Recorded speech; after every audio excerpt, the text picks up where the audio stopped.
मी सदस्य असताना मला तिथे सुद्धा कुठल्याही प्रकारचं पद नव्हतं।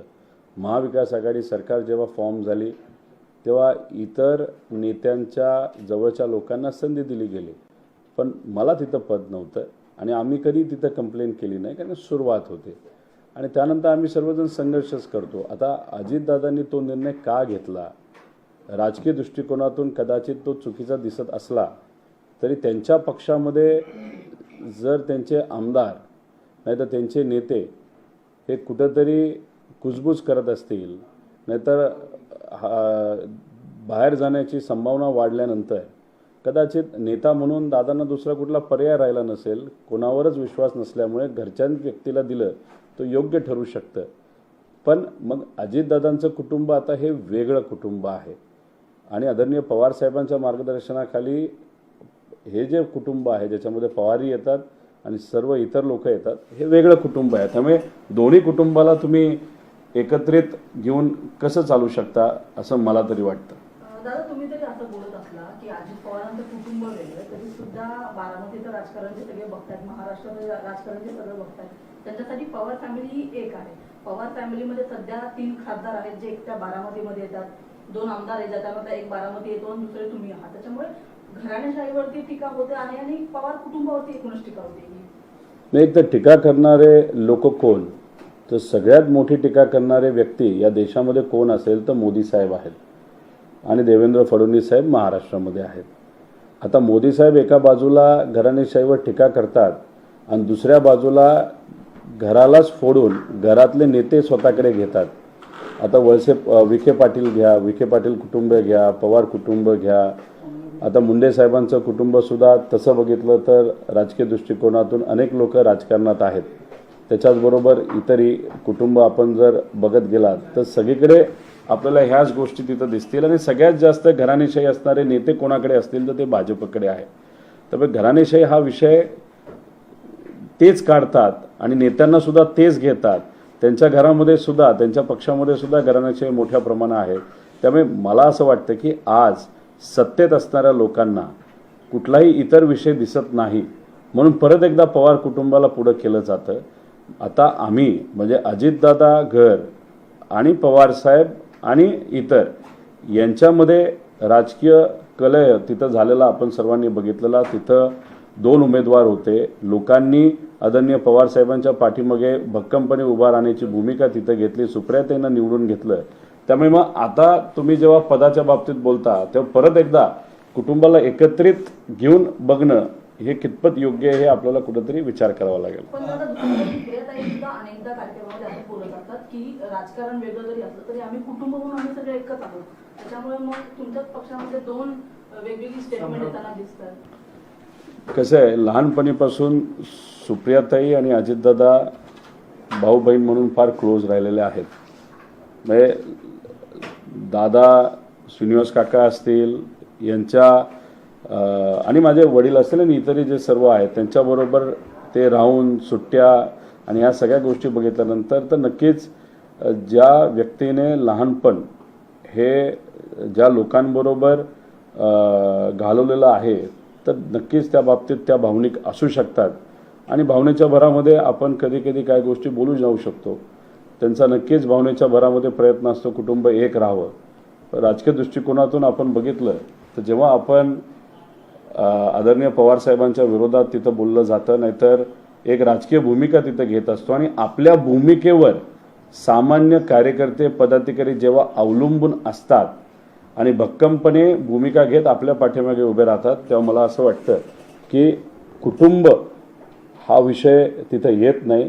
जेव्हा राजकीय दृष्टिकोनातून आपण विरोध करतो तेव्हा तो विरोध व्यक्तिगत लेवलला सुद्धा जात असतो। फक्त आपला प्रयत्न एवढाच असतो की खालच्या लेवलला जाऊन कितीही कोण विरोधात असलं तरी त्या व्यक्तीच्या विरोधात काय आपण बोलू नये याची दक्षता नक्कीच आपण त्या ठिकाणी घेतली पाहिजे। अजित पवार गटांचे नेते छगन भुजबळ यांना राज्यसभा दिली नाही, त्यांना मंत्री व्हायचं होतं, त्याच्यामुळे ते नाराज झाले। संताप परिषदेचे त्यांच्या सदस्यांना त्यांनी बोलवलं आहे, याचा अर्थ त्यांच्यामध्ये आलबेल आहे आणि वरिष्ठ नेत्यांना त्या ठिकाणी मान मिळवून दिसते। त्या पक्षामध्ये बऱ्याच काही गोष्टी नॉर्मल आहेत असं वाटत नाही। अनेक लोक पक्ष सोडण्याचा विचारसुद्धा त्या ठिकाणी करत आहेत आमच्याही संपर्कात जे कुठले आमदार आहेत त्या सगळ्यांची भूमिका आहे की एकदा अधिवेशन होऊ द्या, अधिवेशनामध्ये फंड मिळू द्या आणि अधिवेशनाच्या काळामध्ये तिथे असणारे जे नेते आहेत, ज्याच्यामध्ये दादासुद्धा आहेत, आम्ही अधिवेशनाच्या आधी निर्णय घेतला तर दादांना फेस कसं करायचं, मग या सगळ्या कन्फ्युजनमध्ये अनेक आमदार म्हणतात एकदा अधिवेशन होऊ द्या, मग आम्ही योग्य असा निर्णय घेऊन जे कुठले चांगले आमदार आहेत, ज्यांनी कधीही कुठल्याही खालच्या लेवलला जाऊन साहेबांच्या विरोधात नाही तर विचाराच्या विरोधात तिथं भूमिका घेतलेली नाही, असे लोक विधानसभा झाल्यानंतर नक्कीच येतील असं वाटतं. भुजबळांबाबत तुमचं काय मत आहे की तुम्ही भुजबळांबाबत तुमचं काय मत आहे की ते तुमच्यासोबत येतील, कारण पवार साहेबांना ते जवळ व्हायचे परंतु आता अचानक दूर गेले असल्यामुळे त्यांची जी नाराजी आहे त्याचा फायदा तुम्हाला होईल? नाही, हे सगळे मोठे नेते आहेत. पवार साहेबांनी पूर्वीच्या काळामध्ये त्यांना संधी दिली, त्यांना ताकद दिली, मोठं केलं, स्वतःचं सुद्धा त्यांचं कर्तृत्व आहेच. आणि अशा परिस्थितीमध्ये मोठ्या नेत्यांचं करायचं काय हा पूर्णपणे निर्णय हा साहेबांचा तिथं असणार आहे.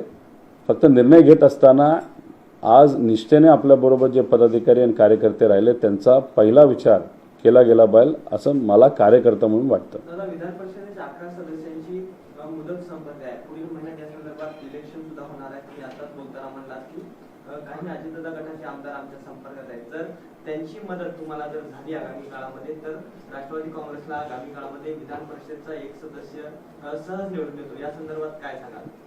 आकड्याचा खेळ आहे शेवटी आणि त्याचा फायदा नक्कीच तिथं होत असतो. अधिवेशन होऊन देऊ, त्यानंतर बरंच काय होणार आहे आणि त्या बरंच कायमध्ये जी महायुती आहे त्या युतीमध्ये सुद्धा काही प्रमाणात बिघाड होऊ शकतात असं अनेक लोकांचं मत तिथं झालेलं आहे. त्यामुळे अधिवेशन पुरतं फक्त आपल्याला थांबावं लागेल. फक्त या अधिवेशनामध्ये कर्जमाफी हा मुद्दा आम्ही प्रकर्षणालय त्या ठिकाणी घेणार आहोत आणि जे रोजगार युवांचे गुजरातला गेलेले आहेत ते परत एकदा आणण्यासाठी, नाहीतर नवीन इन्व्हेस्टमेंट या राज्यामध्ये काय येते याच्यावर एक आम्ही चर्चा, आणि भ्रष्टाचार जो आरोग्य विभागामध्ये आणि इतर विभागामध्ये झालेला आहे तोही मुद्दे आम्ही तिथं आमच्या नेत्यांच्या मार्गदर्शनाखाली घेणार आहोत. तुम्ही जो दावा करत आहे की अधिवेशन नंतर आमच्यासोबत काही आमदार येतील, असे किती आमदारांची संख्या आहे की जे तुमच्या सध्या संपर्कात आहे आणि त्यांचा आकडा एक नाही, सुरुवातीपासून आम्ही सांगितलेलं 18 ते 19 आमदार हे आपल्या संपर्कात आहेत.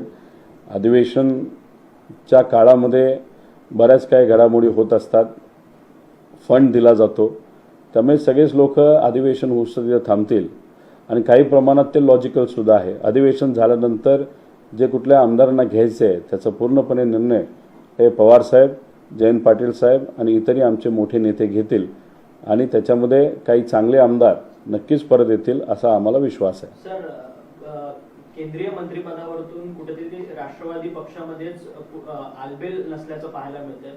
खरं तर राज्यमंत्रीपद देण्यात येणार होतं प्रफुल्ल पटेलांना, त्यांनी ते नाकारलं आणि त्यानंतर आता राज्यसभेवरती सुनेत्रा पवार यांची निवड झाल्यानंतर केंद्रीय मंत्रिपदाचे त्यांचे बॅनर लागलेले होते आणि आता प्रफुल्ल पटेल म्हणतात की ज्यावेळेस मंत्रिपदाची केंद्रात संधी येईल त्यावेळेस मलाच संधी मिळेल असा त्यांचा विश्वास. नाही, पार्टीचे अध्यक्ष कोण हे खरं तर आपल्याला बघावं लागेल, कारण का बऱ्याच कार्यक्रमामध्ये मोदी साहेबांबरोबर फोटो दादांचे कमी दिसतात, प्रफुल्ल पटेल साहेबांचे त्या ठिकाणी जास्त दिसतात. त्याच्याचबरोबर निर्णय घेत असताना दिल्लीतला कुठलाही निर्णय असेल तर प्रफुल्ल पटेल साहेब जास्त पुढाकार घेताना दिसतात. आणि काल कुठल्या तरी इंटरव्ह्यूमध्ये ते बोलून गेले की जर द्यायचं असेल तर मलाच द्यावं लागेल. त्याचा अर्थ की पार्टीवर खूप चांगली पकड ही प्रफुल्ल पटेल साहेबांची त्या ठिकाणी दिसते. त्यामुळे अजितदादांना वेगळं हे विकासासाठी केलं गेलं का प्रफुल्ल पटेल साहेबांना ईडीच्या अडचणीतून नाही तर कारवाईतून बाहेर काढण्यासाठी खरं तर केलं गेलं हे खास आपल्याला बघावं लागेल. आणि कदाचित प्रफुल्ल पटेल साहेबांची कुठंतरी मोदी साहेबांबरोबर गुजरात मार्गी काहीतरी ओळख असावी असं आपल्याला म्हणावं लागेल, कारण कालचं त्यांचं स्टेटमेंट हे फारच अहंकार असल्यासारखं तिथं वाटलं. ठीक आहे, ती त्यांची पार्टी आहे, अजितदादा ते त्या ठिकाणी निर्णय घेतील त्याच्यात आमचा तरी हक्क नाही, पण लोकांना नक्कीच तिथं दिसायला लागलंय की भाजपली कोणाचं ऐकून ही पार्टी आणि कुटुंब फोडलेलं आहे. रोहित दादा, तुम्ही पक्षामध्ये नाराज असल्याची फार चर्चा होती. खरं तर तुमचा ज्यावेळेस राज्यस्तरीय मेळावा झाला त्यावेळेस देखील तुमचं आणि वाकयुद्ध रंगलेलं पाहायला मिळालं. पक्षामध्ये तुम्हाला सातत्याने डावललं जात आहे का? तुम्हाला पक्षामध्ये योग्य ती संधी मिळेल का तुम्हाला वाटतंय? एक आहे मी नाराज झालो आहे आणि कुठेतरी जाऊन दरवाजा बंद करून बसलो आहे हे तुम्हाला कधीही दिसणार नाही. माझा स्वभाव जर तुम्ही बघितला तर माझ्या मनामध्ये जे आहे ते मी बोलून दाखवतो.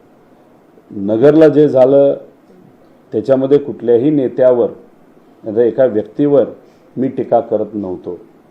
मी पार्टीच्या स्ट्रक्चरवर नाहीतर ज्या पद्धतीने आपली पार्टी चालते त्याच्यामध्ये ज्या काही गोष्टी कमी आहेत त्याच्यावर कुठंतरी प्रत्यक्ष अप्रत्यक्षनं बोललो. आणि मी जे बोललो ती माझी भूमिका होती फक्त नाही. मी कार्यकर्ते आणि पदाधिकाऱ्यांमध्ये नेहमी त्या ठिकाणी राहतो. त्यांची भूमिका फक्त मी तिथं बोलून दाखवली. आणि बोलून दाखवत असताना मी हेच सांगितलं होतं, हा जो विजय आपल्याला मिळालेला आहे तो सामान्य नागरिक जे मतदार आहेत, निष्ठावंत पदाधिकारी आणि कार्यकर्ते आणि फक्त पवारसाहेब यांच्यामुळेच हा विजय आपल्याला मिळालेला आहे. आणि नंतर मीडियावर जे काही चाललं की माझं आणि जयंत पाटील साहेबांचं, पण दोघांचं भाषण आपण जर बघितलं तर पाटील साहेबांनी सुद्धा हेच सांगितलेलं आहे की हा जो विजय झाला आहे नाही तर ही जी पार्टी आहे ती सामान्य लोकांची पार्टी आहे. त्यामुळे आमच्या दोघांच्या स्टेटमेंटमध्ये कुठेही त्या ठिकाणी फरक नाही. फक्त एकच आहे, लोकात आम्ही जेव्हा जातो, मी भेटत असतो, विदर्भात गेलो, समजा पश्चिम महाराष्ट्रात गेलो, कोकणात गेलो, नाही तर नाशिक त्या भागात गेलो तर तिथे गेल्यानंतर अनेक लोकांची इच्छा असते पार्टीला जुडायला. निर्णय घेणं हे फार महत्त्वाचं असतं. लगेच निर्णय घेणं पण तितकंच महत्त्वाचं असतं. 7 वर्ष पार्टीमध्ये तिथं काम करतोय. पद पार्टीचं कुठलंही माझ्याकडे नसल्यामुळे तिथं निर्णय घेणं हे कधीकधी अवघड होतं. आणि ही भूमिका आदरणीय पवारसाहेबांना त्या ठिकाणी मी बोलून दाखवलेली आहे. ती त्यांना मान्यसुद्धा आहे. येत्या काळामध्ये जयंत पाटील साहेब असतील, सुप्रियाताई असतील, आदरणीय पवारसाहेब असतील, जो कुठला निर्णय घेतील पदाच्या बाबतीत माझ्या बाबतीत मी तयार आहे. आणि जो विषय प्रमुख पदाच्या बाबतीत त्यात मी स्वतः इच्छुक नाही आहे, अजिबात नाही. कारण का त्याच्यामध्ये जयंत पाटील साहेब चांगलं काम करतच आहे. त्यांच्या मार्गदर्शनाने खाली काम करायचं आहे. पण काम करत असताना जो युवा, विद्यार्थी, अजून इतर जे काही सेल आहे त्याच्यामध्ये खऱ्या अर्थाने काम करण्याची जरूरत आहे. कारण का आम्ही जेव्हा इलेक्शनमध्ये तिथं फिरत होतो तेव्हा अनेक युवांना जुडायचं होतं.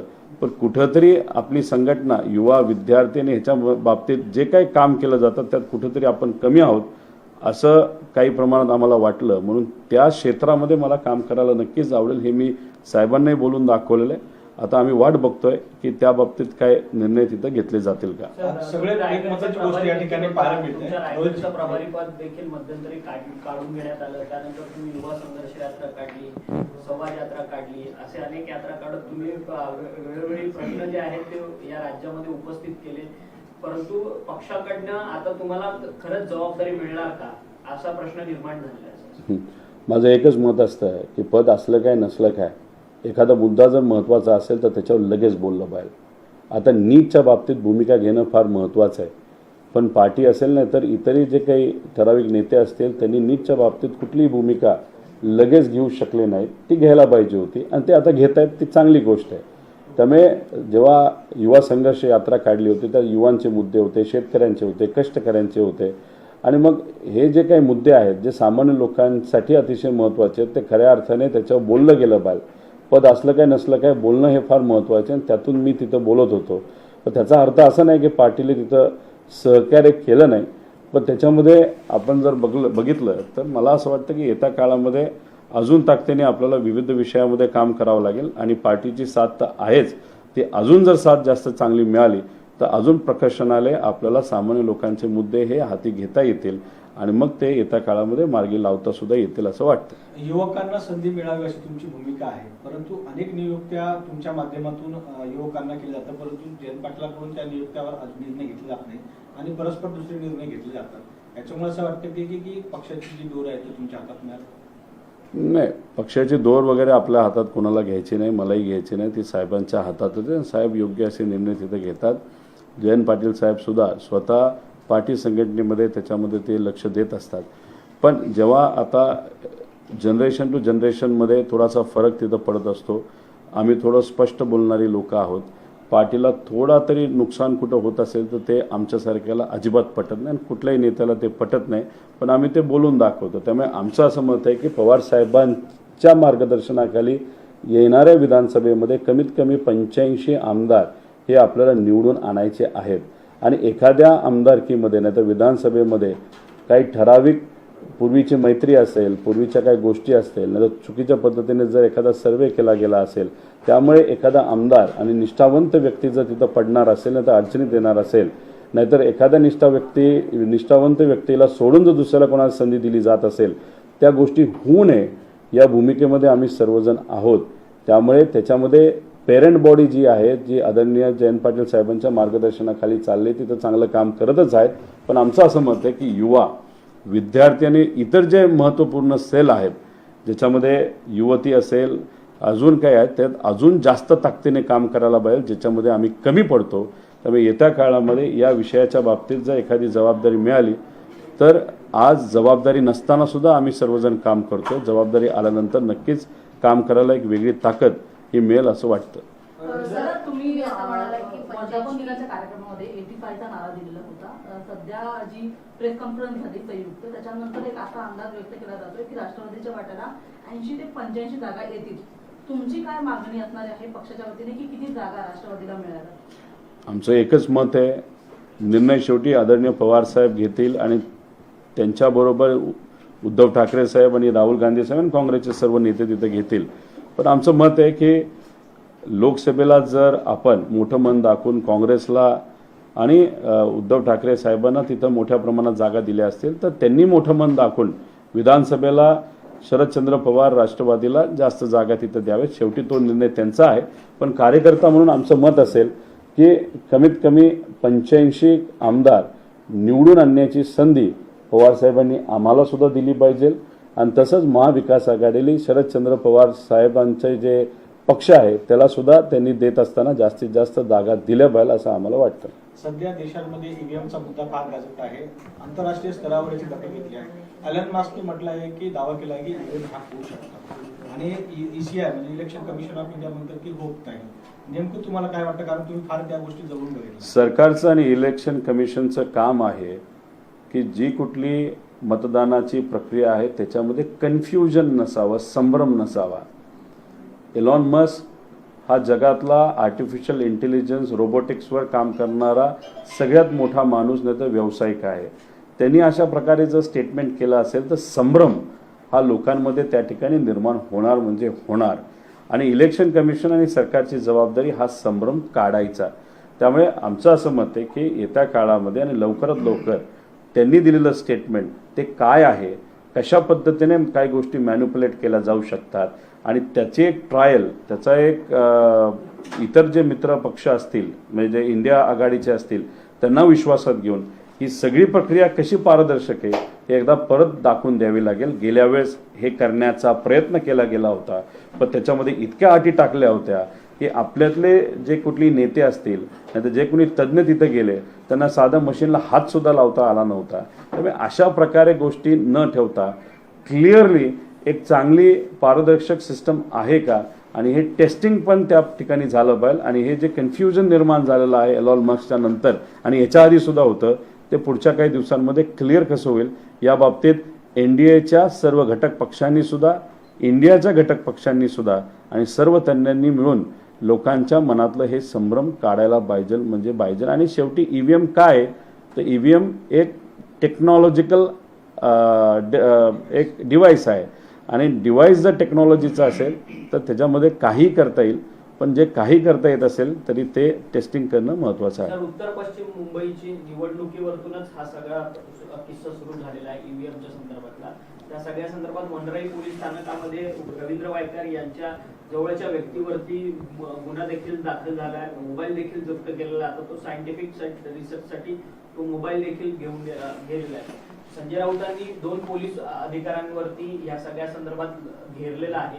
या सगळ्या निकालाकडे कसं पाहता? संशयास्पद निकाल नाही का? ज्या पद्धतीने 2दा अमोल कीर्तीकर यांना विजयी घोषित केल्यानंतर पुन्हा बॅलेटच्या सगळ्या मतपत्रिकेची मोजदाद करून 48 मतांनी रवींद्र वायकर विजयी झाले. तुम्ही जो खोलात गेला तर त्याच्यामध्ये तुम्हाला असंही कळेल की काय मशीन त्या लपून ठेवल्यात गेल्या होत्या, त्याच्यामध्ये बरंच काही झालेलं आहे. आता विषय एवढाच आहे की मोबाईल टेस्टिंग आणि इन्व्हेस्टिगेशन करण्यासाठी कोणाला दिलाय याचा एक अभ्यास करावा लागेल. बारामती लोकसभा मतदारसंघामध्ये आम्ही जेव्हा PDCC बँकमध्ये काही चुकीच्या गोष्टी रात्रीच्या वेळेस चालू आहे असं जेव्हा बोलत होतो तेव्हा इलेक्शन कमिशनने नोटीस पाठवली असली तरी इलेक्शन कमिशनकडे अख्खा व्हिडिओ आहे. पण आता आम्ही तो व्हिडिओ मागतोय पण आम्हाला ते व्हिडिओ त्या ठिकाणी देत नाही. त्यामुळे मोबाईल हा टेस्टिंगला घेऊन गेला असला तरी त्याचं पुढं काय होणार आणि इलेक्शन कमिशन खऱ्या अर्थाने ट्रान्सपरंट पद्धतीने त्याच्यावर कारवाई नाही तर इन्व्हेस्टिगेशन करेल का, हा एक खूप मोठा प्रश्न आमच्यासारख्याला वाटतो. कारण इलेक्शन कमिशन नावापुरती कारवाई तिथं करतं, एखादी नोटीस पाठवतं, पण पुढं त्या बाबतीत काहीच होत नाही. त्यामुळे मग शिवसेना उद्धव ठाकरे साहेबांचा जो पक्ष आहे त्यांनी सगळ्यांनी मिळून त्या बाबतीत जरा खोलात जेवढं जास्त जाता येईल तेवढं गेलं पाहिजे. आणि एक केस म्हणून, केस स्टडी म्हणून हे कसं घडलं, काय गोष्टी घडल्या असतील ह्याच्या खोलामध्ये गेल्यानंतर मला असं वाटतं की एलॉन मस्कच्या प्रश्नाला सुद्धा उत्तर हे कदाचित मुंबईची ही वायकरांची जी सीट आहे आणि तिथं घडलेल्या सगळ्या ज्या गोष्टी आहेत ते नक्कीच उत्तर देतील असं मला वाटतं. त्यामुळे याला एक स्पेशल केस म्हणून इन्व्हेस्टिगेशन हे केलं पाहिजे आणि याची मागणी ही सर्व घटक पक्ष जे इंडियाचे त्यांनी तिथं करावी. पवार साहेबांनी मुख्यमंत्र्यांना एक पत्र लिहिलं की पुणे जिल्ह्यातील सिंचन प्रश्न आणि पाणी प्रश्न मार्गी लावण्यासाठी मुंबईमध्ये मुख्यमंत्री आणि 2 उपमुख्यमंत्र्यांसमवेत बैठक लावण्याची विनंती केलेली आहे. कसं बघता, दुसरीकडे पाहिलं गेलं तर राज्याला पाठीमागच्या 1 महिन्यापासून कृषी आयुक्त सुद्धा नाही, सध्या खरीपाचा हंगाम चालू आहे, बोगस बियाणे निघत आहे. अहो, या महाराष्ट्रामध्ये कृषी विभाग आहे का असा प्रश्न कुठेतरी पडायला लागलेला आहे. विम्याचा पैसा हा दुष्काळाच्या काळामध्ये लोकांना मिळावा यासाठी आम्हाला भांडावं लागलं. अधिवेशनामध्ये 2दा हे मुद्दे मांडले, तिथं असणाऱ्या अधिकाऱ्यांशी आम्ही बोललो, इन्शुरन्स कंपनीशी आम्ही बोललो आणि आत्ता पावसाळा सुरू झाल्यानंतर कुठं थोडे पैसे त्या ठिकाणी मिळायला लागलेत. त्याच्याचबरोबर आम्ही हेही म्हणत होतो की आपल्याला कुठंतरी चारा डेपो करावा लागेल, कारण शेतकऱ्यांना तिथं ओला चारा मिळत नव्हता. शेतकरी हे कुठंतरी जनावरांना विकत होते, दूध परवडत नाही, तरी या विभागातल्या सर्व नेत्यांनी नाहीतर तिथं असणाऱ्या अधिकाऱ्यांनी सामान्य शेतकऱ्याकडे दुर्लक्ष केलं. आता ब्लॅकमध्ये बियाणं विकलं जाते. पाऊस चांगला झाला पण आता बियाणं मिळत नाही. आता बियाणं समजा रेट 1200 रुपये असेल तर 1800 ते 2000 रुपयाला बियाणं दिलं जातं आणि त्याच्यामध्ये दुर्दैव असं की खोट्या क्वालिटीचं नाही तर खराब क्वालिटीचं बियाणं हे आता शेतकऱ्याला त्या ठिकाणी मिळतंय, पण त्या बाबतीत बघायला कुणी नाही. आणि दुष्काळ जेव्हा आपण जाहीर करा असं म्हणत होतो, अख्ख्या महाराष्ट्रात जाहीर करा असं आपण जेव्हा सांगितलं होतं, 41 तालुक्यामध्ये जाहीर झालं, ती यादी केंद्र सरकारकडे गेली. केंद्र सरकारकडे त्या 41 तालुक्यांसाठी निधी आला, बाकीच्या तालुक्यांनी काय बिघडवलंय. मग राज्य सरकार जर SDRF कटच्या अंतर्गत या सर्व तालुक्यांना जर निधी देणार होतं तर मग अजूनपर्यंत निधी का दिला गेला नाही, का विधानसभेच्या इलेक्शनसाठी तुम्ही ठेवलेला आहे. त्यामुळे हे सगळे मुद्दे आहेत. आणि पवार साहेबांनी जे पत्र लिहिलं त्याच्यामध्ये जर तुम्ही सगळ्या योजना बघितल्या तर पवार साहेबांनी त्या काळामध्ये 25 वर्षांपूर्वी त्या मंजूर केल्या होत्या. दुर्दैव असं की नंतरच्या काळामध्ये जो विस्ताराने ते ज्या पद्धतीने त्या चालायला पाहिजे होत्या त्या चालल्या नव्हत्या. आणि जेव्हा प्रचारासाठी पवारसाहेब जेव्हा तिथं लोकांशी बोलत होते, लोकांनी सांगितलेल्या मुद्द्यावर आणि सुप्रियाताईंनी पण त्या विषयावर अनेक प्रश्न मांडले होते, तर एकत्रित करून पवारसाहेब तो मुद्दा हा मुख्यमंत्री साहेबांबरोबर घेणारे. आता वाट फक्त एवढीच आहे की वेळ कधी मिळते आणि त्या योजनेला तिथं असणाऱ्या लोकांना शेतकऱ्याला योग्य असा न्याय मिळेल अशी आमच्या सगळ्यांची अपेक्षा आहे. आणि तिथं त्या बैठकीत सुद्धा पवारसाहेबांच्या समोर सुद्धा आम्ही मांडलेलं आहे कर्जमाफी शेतकऱ्यांची यंदा ही झालीच पाहिजे, कारण का शेतकरी आर्थिक अडचणीमध्ये खूप मोठ्या प्रमाणात अडकलेला आहे. शिक्षण मंत्र्यांच्या सिंधुदुर्गामध्ये शिक्षकांची संख्या फार कमी आहे, त्या ठिकाणी विद्यार्थ्यांची संख्या कमी आहे. ज्या राज्यांमध्ये ज्या जिल्ह्याचा शिक्षण मंत्री आहे त्याच ठिकाणी शाळांची फार मोठी दयनीय अवस्था पाहायला. अहो, ज्या जिल्ह्याचे ते नेते आहेत नाहीतर ज्या जिल्ह्यातून ते निवडून आले, ज्या मतदारसंघात, तिथं तर वाईट परिस्थिती आहेच. पण मला असं कळतंय की कोल्हापूर का कुठल्या तरी भागामध्ये ते पालकमंत्री सुद्धा होते का आहेत आणि तिथं सुद्धा अतिशय वाईट परिस्थिती आहे. आणि फक्त या जिल्ह्यांपुरती नाही तर अख्ख्या महाराष्ट्रामध्ये अतिशय हालाकीची परिस्थिती आहे.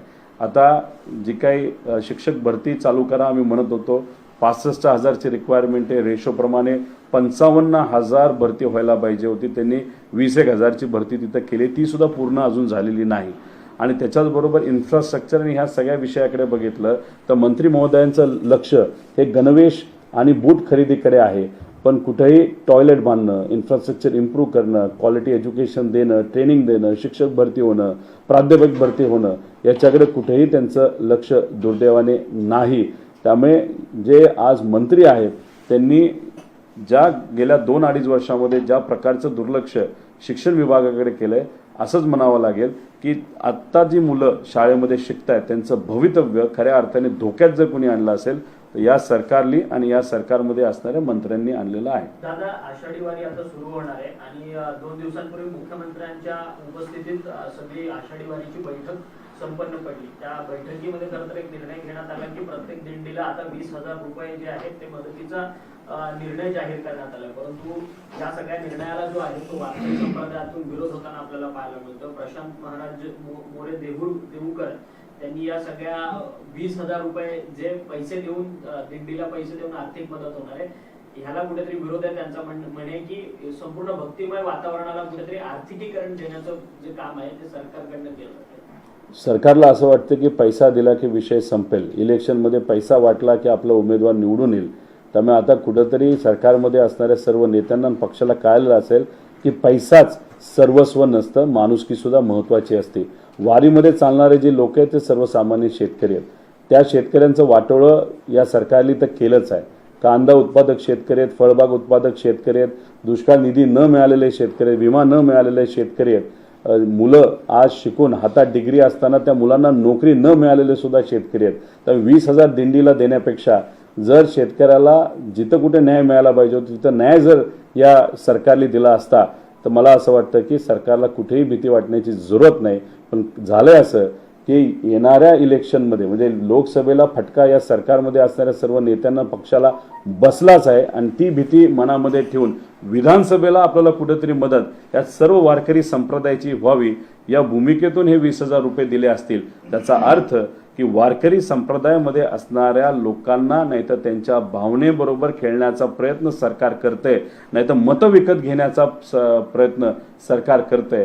ह्याच्यापेक्षा जिथं कुठं ही वारी जाणार आहे तिथं चांगली सुविधा, नियोजन, पावसापासून त्यांना कसं आपल्याला वाचवता येईल याचं नियोजन सरकारकडनं हे केलंच जातं. ते फक्त शहाण्यासारखं नीट करा, त्यात कुठलाही पैसा न खाता या सरकारने करावं एवढंच विनंती या ठिकाणी करतो. आणि पैसे देण्यापेक्षा सुविधा देणं हे जास्त महत्त्वाचं आहे. आणि जी लोक चालतात त्यांच्यासाठी काहीतरी योग्य असं धोरण ज्या ज्या विषयावर नाही तर ज्या व्यवसायावर ते अवलंबून आहे ते योग्य धोरण करणं सरकारकडनं जास्त अपेक्षित आहे. एक शेवटचा प्रश्न पारिवारिक आहे. काय सांगाल, काल खरं तर फादर्स डे होता, तुम्ही फेसबुक पोस्ट केली होती की आपल्या संघर्षाच्या काळात उभा राहणारा व्यक्ती म्हणजे बाप माणूस. आज त्यांचाच वाढदिवस आहे राजेंद्रचा. आज सुद्धा तुम्ही एक सुपर हिरो म्हणून पोस्ट केलेले आहे, काय सांगाल? नाही आहे ना, कधी टी व्ही समोर येत नाहीत, मीडिया समोर येत नाहीत, बॅकग्राऊंडला राहून मला मार्गदर्शन माझे वडील करत असतात, माझी आई करत असते. आणि मग अशा परिस्थितीमध्ये जेव्हा मला असं वाटतं की नाही आता कुठंतरी मी कमी पडतोय नाही तर मी थोडंसं असं म्हणतो ना नैराश्यामध्ये जातो, तेव्हा माझे वडील मला तिथं पाठिंबा देतात, पुढे आणतात, जे काही मला मार्गदर्शन करतात ते करतात. त्यामुळे ते बाप माणूस आहे आणि त्यांच्या मार्गदर्शनाखाली आजपर्यंत मी काम केलं, याच्या पुढेही मी त्या ठिकाणी करेल. आणि अशाच बाप माणसांचा पाठिंबा असल्यामुळेच पुढची पिढी ही पुढे जात असते. त्यामुळे मी आपल्या सर्वांच्या माध्यमातून एक तर काल फादर्स डे होता, त्या फादर्स डेसाठी माझ्या वडिलांना शुभेच्छा देतो आणि आज त्यांचा वाढदिवस आहे, त्यांच्या वाढदिवसानिमित्त सुद्धा त्यांना शुभेच्छा. अशाच पद्धतीने आपण माझ्या पाठीमागे भक्कमपणे उभा राहा आणि तुमच्या या ताकदीमुळे तुमच्या आशीर्वादामुळे जे आजपर्यंत जे काही झालंय ते उद्याही होण्याची क्षमता माझ्यात तुमच्याकडे बघितल्यानंतर येते. आशीर्वाद असू द्या एवढंच या ठिकाणी सांगतो. महाराष्ट्रामध्ये राजकीय पक्ष फुटले आणि संख्या वाढली राजकीय पक्षांची. आता संजय पांडे जे माजी पोलीस आयुक्त आहेत त्यांनी तोही त्यांचा विचार आहे की आता पक्ष काढायचा आणि विधानसभा निवडणूक काढायची. नाही, ज्याने कोणी पक्ष जे काय काढायचे काढा, फक्त एकच आहे की व्यक्ती निवडून आणण्यासाठी पक्ष काढा, मतविभाजन व्हावं यासाठी पक्ष काढू नये. महाराष्ट्रामध्ये आणि देशामध्ये झालं असं की उमेदवार उभे का राहतात तर काही लोकांना खऱ्या अर्थाने निवडून यायचं असतं आणि काही लोकांना मतं खायची असतात. त्यामुळे मतं खाणारे जे पक्ष आहेत आणि जे कोणी नेते आहेत ते आता लोकांना कळलेले आहेत. त्यामुळे ज्याला कोणाला काढायची ही लोकशाही आहे. फक्त उमेदवारांना निवडून आणण्यासाठी तुम्ही राजकारणात या, दुसऱ्याला पाडण्यासाठी नाही तर मतं खाण्यासाठी येऊ नका एवढीच विनंती या ठिकाणी एक कार्यकर्ता म्हणून मी करेन. सर, नितीश राणे आता पत्रकार परिषद घेतात आहेत. ते म्हणतात की रोहित पवार स्वतः अजित पवारांच्या संपर्कात आहेत आणि मंत्रिपदासाठी ते फिल्डिंग लावत आहेत असं ते म्हणतात. मला माहित नाही की काय नाव तुमचं, नितेश राणेंना कदाचित मोदी साहेबांनी फोन केला असावा नाही तर शहा साहेबांनी फोन केला असावा. कारण का पलीकडे असणाऱ्या लोकांना असं वाटतंय की मी यांच्या संपर्कात आहे, त्यांच्या संपर्कात आहे. बरं कुणी म्हणालं नाही की मी ट्रम्पच्या पण संपर्कात आहे. आता याच्यामध्ये त्यांना असं वाटत असेल की मी आज त्यांच्याकडे येईल आणि मंत्री बनेल, तर मला असं वाटतं की त्यांना राजकारण कळतच नाही. आता एखादी बोट जर डुबत असेल नाही तर डुबणार असेल, एखादं जी काही सरकार असेल ती 6 महिनेच राहणार आहे आणि ती सरकार परत कधीच येणार नाही, अशा सरकारमध्ये मी जर जाऊन मंत्री होणार असेल तर मी काय 6 महिन्यासाठी राजकारणात आलेलो नाही. आणि मी विचार टिकवण्यासाठी, जपण्यासाठी आणि दीर्घकालीन राजकारण करण्यासाठी राजकारणात आलेलो आहे. त्यामुळे नितीश भाऊ, माझं उलट म्हणणं आहे की तुम्ही सुद्धा त्या बोटीत आहात, कपडे तुम्ही सुद्धा शिवलेले आहेत. मंत्रिपद कदाचित तुम्हाला आत्ता मिळेल, पण ते 4 महिन्यासाठी मिळेल. 4 महिन्यानंतर तुम्हाला एवढंच कळेल की तुम्हाला जो पगार मिळतो नाही तर पेन्शन मिळतं त्याच्यामध्ये थोडीशी वाढ झाली, त्याच्या पलीकडे काही होणार नाही. जर दीर्घकालीन राजकारण करायचं असेल तर ज्या पक्षामध्ये तुम्ही आहात तो पक्ष कदाचित तुम्हाला तो सोडावा लागेल. आत्ताच निर्णय घ्या, या बाजूला या आणि एकत्रित आपण दीर्घकालीन सामान्य लोकांचं राजकारण करावं लागेल. फक्त तुमच्या भूमिकेमध्ये थोडा बदल करावा लागेल. तुम्ही मुद्द्यावर बोलत नाही, सामान्य लोकांवर बोलत नाही, युवांवर बोलत नाही, शेतकऱ्यांवर बोलत नाही, गरीब व्यक्तींवर बोलत नाही. तुम्ही जे काय बोलता फक्त फडणवीस साहेबांना खुश करण्यासाठी बोलता. ती फक्त सवय तुम्हाला बदलावी लागेल आणि ती बदलायची असेल आणि तुम्ही तो निर्णय घेतला तर आमच्याकडे नक्कीच तुमचं स्वागत आहे. पण सामान्य लोकांसाठी आपल्याला काम करावं लागेल आणि त्याची जर तयारी असेल तर नक्कीच उद्याच आपण या एकत्रित काम करू. दादा राष्ट्रवादी काँग्रेस पक्ष शरदचंद्र पवार पक्षाचं जर प्रदेश अध्यक्षपद रिकामं होत आहे तर तुमची तयारी आहे का? होणारच नाही.